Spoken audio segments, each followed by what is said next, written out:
بسم اللہ الرحمن الرحیم۔ محترم ناظرین، السلام علیکم۔ امام رضا علیہ السلام سے روایت ہے کہ بنی اسرائیل میں ایک شخص نے خواب میں دیکھا کہ اس کے پاس کوئی شخص آیا اور اس نے کہا، تیری عمر میں آدھی زندگی آرام و سکون اور خوشی میں گزرے گی اور آدھی دوسری زندگی پریشانیوں تنگ دستی میں۔ اب تیری مرضی ہے، جس کو چاہے پہلے انتخاب کر لے۔ اس شخص نے کہا، میرے ساتھ میری شریک حیات ہے، بہتر ہے پہلے اس سے مشورہ کر لو۔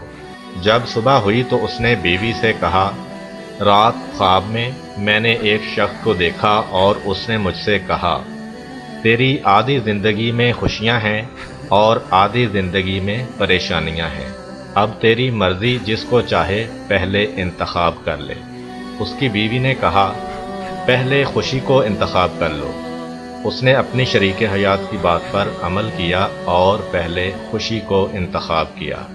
جب اس نے یہ کام کیا اور دنیا اس کی طرف آئی تو جب اسے کوئی نعمت ملتی تو اس کی زوجہ اس سے کہتی، تمہارا فلاں ہمسایہ ضرورت مند و محتاج ہے، اس کے ساتھ احسان کرو، یا اس سے کہتی، تمہارا فلاں رشتہ دار نیاز مند اور ضرورت مند ہے، اس کی مدد کرو۔ اسی طرح ہمیشہ جو بھی اس کو نعمت ملتی وہ غریبوں اور محتاجوں کی مدد کرتا اور اس نعمت کا شکر ادا کرتا۔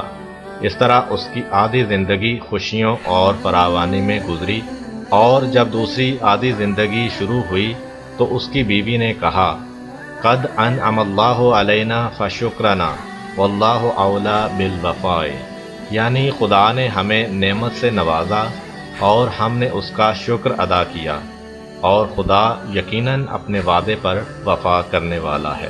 یہی احسان، شکر نعمت، غریبوں، محتاجوں اور عزیز و اقارب کی مدد کرنا اس بات کا سبب بنا کہ اس کی دوسری آدھی زندگی بھی خوشیوں اور فراوانی میں گزری۔